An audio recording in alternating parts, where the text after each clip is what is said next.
Hey guys, Trevor here with Ecommerce Paradise, and today I want to talk to you about how to validate your niche for high-ticket dropshipping, make sure it's going to work, and make sure that it's going to be profitable. If you're your first time watching one of my videos, definitely get my free niches list and mini course at ecommerceparadise.com/niches.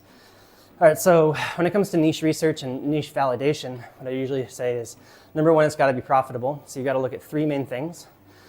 First is competition. So you got to make sure there's some competitors out there already selling and doing it in the way that it's profitable these days. So what I usually start with, I search online and I try to find stores that are selling those products that are niche stores. By niche, what I mean is that they have the target keyword in the domain name or something similar to it. But it can't be a broad store, it can't be a big box store, it's got to be a niche online store. Second thing I look at is if that niche store has a physical presence or not. If they do have a physical presence, then some of the brands are probably only going to sell to you if you also have a physical presence. So keep that in mind. It's better probably to start by finding online niche competitors that do not have a physical presence, or online only. It's easy to find that. Just go to the website. Usually in the footer, they'll say if they have a showroom or something like that.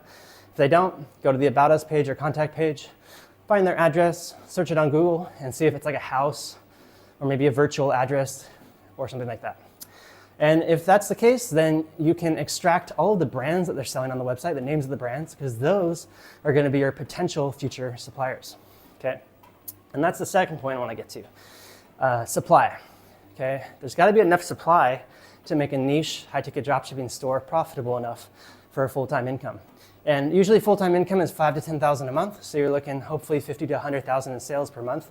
And in order to get there, usually the conversion rate is 0.5 to 1% on these stores. So you're going to have to at least get 100 to 200 clicks a day, and from the ad spend and all that. And so there's got to be enough traffic and enough different suppliers and products to drive that much traffic so that you can get those amounts of sales, okay? And what I usually look at is at least 20 to 30 suppliers. So if I find a niche store, it's only got like 5 suppliers on it, it's probably not big enough for a full-time income. Now, if I want to have multiple stores and I have a store with a couple of suppliers, maybe I can just decide that I want that to be a side store and really kill it with that niche and maybe even start my own brand, that kind of thing. That works especially if you find a niche where it's potentially something you're very passionate about, okay? But I would definitely focus on profit first. And so number one, there's got to be competitors already. Ideally, at least 3 to 5, maybe 5 to 10 competitors. Not too many. If there's like 30 to 50, maybe more competitors, it's very difficult to compete because a lot of them are going to be driving the prices down. However, that doesn't mean you can't compete. It just means that you're going to have to use more hard sales tactics to win in that niche. Okay, like offering really deep discounts, really good follow-up marketing, and really good content, getting lots of reviews from your customers, that kind of thing. It's going to take more work. The hardest niches to compete in, though, are, just keep this in mind, are niches where they're being sold in big box stores or on the big box store websites. Now, it doesn't mean if you find a niche that big box stores are selling that there aren't, suppliers and products that are not on those big box stores. That's definitely usually the case, is that you'll be able to find suppliers and products that are not on the big box stores that you can sell and compete with. So keep that in mind. That's always a possibility. But number one, competitors. Number two, suppliers. Number three, you want to make sure there's enough demand. And the way you do that, it's pretty simple. You just look at the keyword search volume. So I use a tool like KW Finder. I use that tool for doing keyword research, and it's really easy to use. You can get a free trial at ecommerceparadise.com/KW Finder. And also, you can find the rest of my resources at ecommerceparadise.com/resources.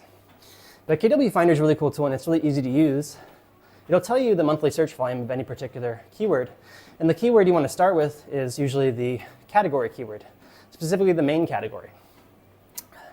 So a main category example, like let's just say treadmills, because I'm walking on one right now, would be a treadmill. And then there'd be different types of treadmills under that, like subcategories, like ellipticals and maybe bigger treadmills, more commercial style, and less expensive treadmills, that kind of thing. So there's all different subcategory treadmills, variant treadmills, that kind of thing. If you just type the keyword treadmill into KW Finder, you'll find a lot of different types of keywords that treadmill is attached to. Those are known as long tail keywords. But for the main category, you want to have at least maybe 50 to 100,000 searches every month in the US or wherever you're trying to do your business. If there's not, then you're not going to be able to start a site around just that one main category. You're going to have to make it a broader site. And usually what I do, anyways, is I make mid-niche stores, what I call them. They're kind of like broad sites, but not super broad. They have like maybe 3 to 5 categories, main categories. They don't go too much further beyond that though, because once you try to do that in a niche store, marketing becomes really difficult. Ad account management becomes quite difficult. All right. And the sweet spot with these stores is like 3 to 5 main categories and 20 to 30 suppliers. If you go beyond that, things start to scale, kind of get out of control. Okay. So yeah, definitely look at keyword search volume. Try to make sure that all the categories combined, that you have at least 100,000 searches per month. 200,000 is better, 300,000 is better too. But if you're looking at a category that's like really, really niche, like let's talk about watch winders, for instance. They're probably not gonna have that much search volume.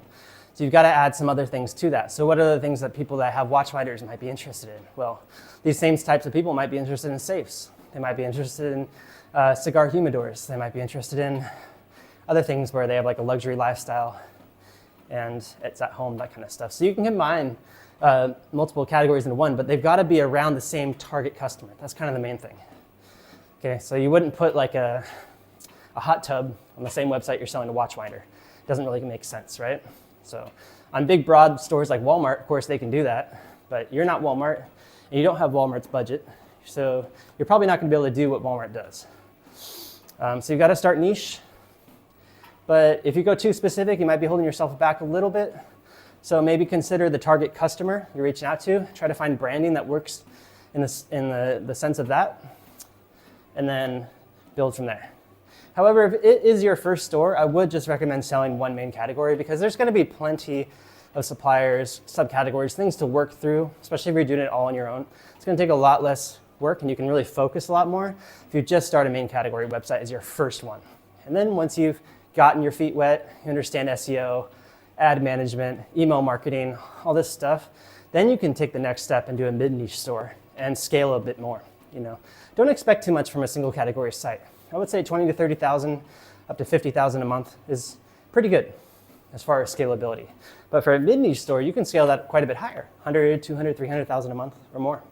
During the pandemic, I had a mid-niche store that had like 5 to 10 main categories or something like that. Maybe it was like 5 or 6. But it's scaled up to 500,000 a month, summer of 2021. Had a great exit from that business as well. So I've had a lot of experience with scaling, and I also understand kind of some of the pitfalls of scaling as well. But the main thing is that your niche is a good niche if it meets these 3 main things, filters. So again, competition, supply, and demand. So just make sure that it meets those filters, and I think you'll be fine, and you can launch your store. You can go and see if you can figure it out. Now, if you want a full course that's broken down for you, over-the-shoulder filming of me actually doing the work and showing my own team how to do it, I made it public and I made it available for you guys for a very affordable price. It's at ecommerceparadise.com/masterclass. It's called my high-ticket dropshipping masterclass. It's where I teach entrepreneurs like you how to build, scale, and sell a high-ticket dropshipping business. So go check it out. If you're interested in getting more of the work done for you, I also have a program for you as well. It's called the Turnkey Done For You service.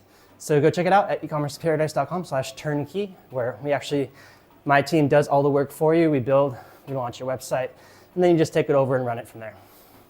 Thanks so much, guys. I hope you enjoyed this video. Make sure you subscribe and share it with your friends. I'll see you out there in the next one. Take care.